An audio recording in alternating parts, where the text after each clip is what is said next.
When you picture a museum heist, you probably think of laser grids, acrobatic thieves in black catsuits, and complex computer hacking. The reality, however, is often shockingly simple. In the real world, priceless cultural treasures are frequently stolen not with high-tech gadgets, but with a worker's smock, a roll of duct tape, or a simple disguise. But this is only half the story. Because for every low-tech thief, there is now a team of high-tech detectives on their trail, turning the tiniest overlooked clue into the key that unlocks the case. This is the cat-and-mouse game of art crime, where age-old criminal cunning is pitted against the cutting edge of forensic science. The profile of a typical museum thief isn't the suave connoisseur from the movies. More often, they're insiders with privileged access, or just opportunistic criminals who notice a glaring security weakness. Their methods can be almost laughably straightforward. They might hide in a broom closet until after closing, pretend to be a maintenance worker, or simply lift a small painting off the wall, hide it under a jacket, and walk out the front door. Perhaps the most famous and brazen example of this low-tech approach remains the 1911 theft of the Mona Lisa from the Louvre. The thief, Vincenzo Peruggia, was a former employee. He didn't need any special gadgets. He just hid in a storeroom overnight. The next morning, dressed in a white worker's smock, just like the other employees, he walked up to the painting, lifted it off the wall, took it to a service staircase, removed it from its heavy frame, and walked out of the building with Leonardo's masterpiece tucked under his coat. Incredibly, the theft went completely unnoticed for more than 24 hours. The museum didn't even have a dedicated security force at the time, relying on guards who were also firefighters.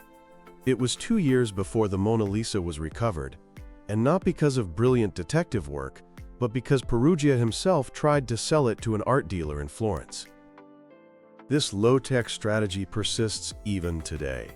In 1990, 2 men disguised as police officers arrived at the Isabella Stewart Gardner Museum in Boston. They told the night guards they were responding to a disturbance call. The guards let them in. The fake cops then announced, "Gentlemen, this is a robbery," and proceeded to tie up the guards with duct tape. For the next 81 minutes, the thieves had the entire museum to themselves. They stole 13 works of art, including a Vermeer and 3 Rembrandts, valued at $500 million. Strangely, they seemed to have little knowledge of art history, taking some masterpieces while leaving even more valuable ones behind. To this day, the crime remains unsolved, the largest property theft in world history. Empty frames still hang in the galleries, a haunting reminder of the loss. And even in our modern high-tech age, brute force is often the weapon of choice. The 2019 burglary of the Dresden Green Vault saw thieves smashing display cases with an axe to grab priceless 18th-century jewels. A more recent and fictionalized 2025 heist at the Louvre involved thieves using a simple ladder to get to a second-floor window and grinders to break the glass before making off with Napoleonic jewels. These events highlight a critical vulnerability. Many of the world's greatest museums are housed in historic buildings, where it's difficult to implement state-of-the-art physical security without destroying the architectural integrity of the building itself. But in the aftermath of these brazen, low-tech crimes, a new breed of detective emerges. They aren't carrying a magnifying glass. They're armed with the full power of modern science. Welcome to the world of art forensics. This is a multidisciplinary field that combines art history, chemistry, physics, and computer science to hunt for stolen art. In a crime that relies on simplicity, the thief often leaves behind a wealth of microscopic evidence they can't even see. A single stray hair, a flake of skin, a smudged fingerprint that can be all it takes. Advances in DNA analysis are incredible. Investigators can now create a detailed profile from the tiniest biological samples left at a scene. This isn't just about matching a suspect in a database. Forensic DNA can now help build a picture of what the person looks like, providing clues about their hair and eye color, and even their ancestral background. There is also a field called forensic palynology, the study of pollen and spores. Imagine a thief steals a painting and hides it in a barn in the countryside. Microscopic pollen from plants unique to that area might get on their clothes or in their car. If that pollen is later found, it creates a powerful, invisible link between the suspect, the crime scene, and the location of the stolen art. But the real game changer is what science can now see beneath the surface of the art itself. To our eyes, a painting is a static image. To a forensic investigator using advanced imaging, it's a layered history of its creation and its journey.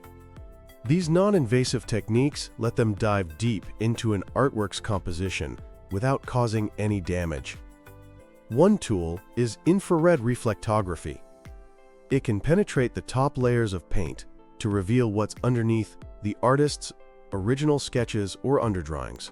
This helps authenticate a piece, but it's also crucial for spotting forgeries that a thief might try to sell. Another is X-ray fluorescence spectroscopy, or XRF. This is a non-destructive method that shoots X-rays at the painting to analyze the exact elemental composition of the pigments. Let's say a painting is supposedly from the 17th century.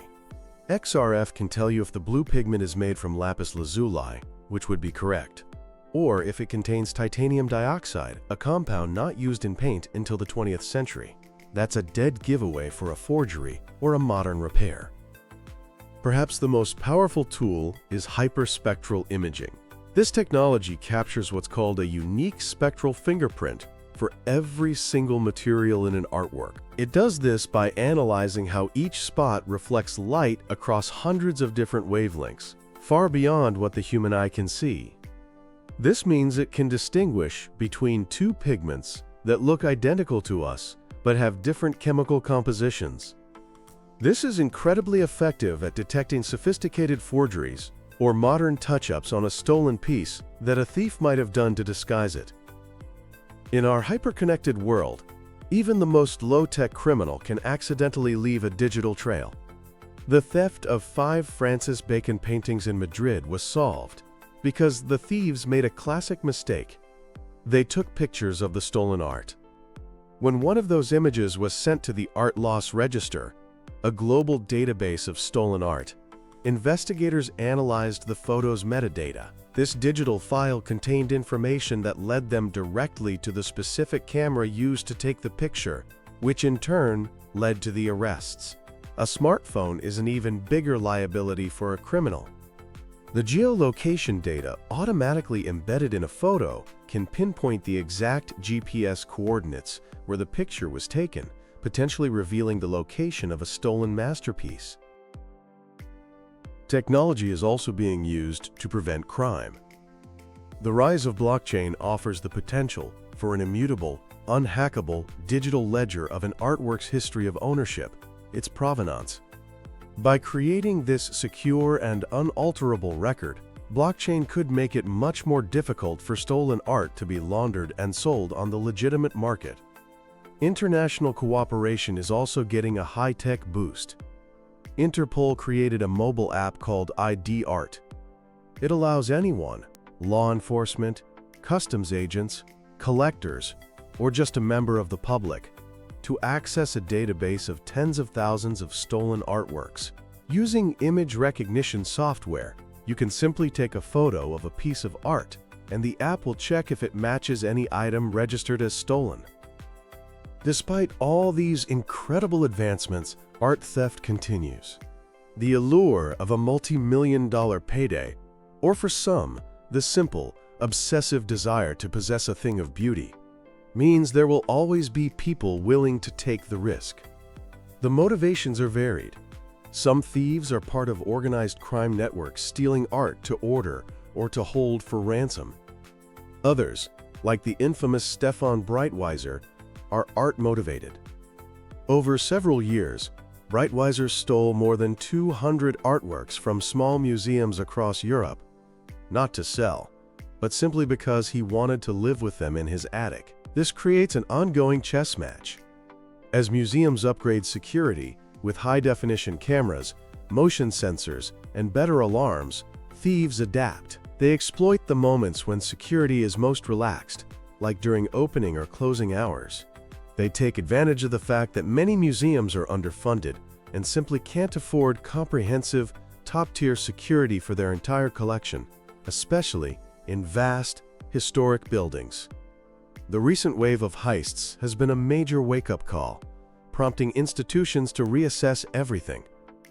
The fictional 2025 Louvre heist, for example, sparked a national debate in France about the state of museum security, leading to promises of new perimeter detection systems and next-generation cameras. But as experts constantly point out, technology alone is not a cure-all. Truly effective security is a layered approach. It requires robust physical barriers, yes, but also well-trained vigilant staff and constant collaboration with law enforcement. The human element is still a crucial factor, both in the commission of art theft and in its prevention. So what does the future of the hunt look like? The world of art forensics is constantly evolving. Artificial intelligence is already having a huge impact. In Italy, the Carabinieri's Art Crime Unit is using an AI system called SWOADS, which stands for Stolen Works of Art Detection System. This AI scours the internet and the dark web, scanning millions of images to find and flag potential matches for stolen art, and it's been remarkably successful. As technology advances, the tools will only become more powerful. Imagine being able to extract a suspect's full DNA profile from the air in a room, or using AI to analyze patterns and predict a criminal's next move. And yet, the fundamental crime often remains stubbornly, deceptively simple. As long as priceless treasures are on public display, there will be those tempted to take them, relying on basic methods and the simple hope they won't get caught. It's in this fascinating intersection of simple crime and sophisticated science that the hunt for stolen art will continue. The empty frames at the Isabella Stewart Gardner Museum are a somber reminder of what's at stake, a permanent scar on our shared cultural heritage. But the ever-advancing field of art forensics offers a powerful glimmer of hope that one day, those frames, and others like them around the world, might be filled once more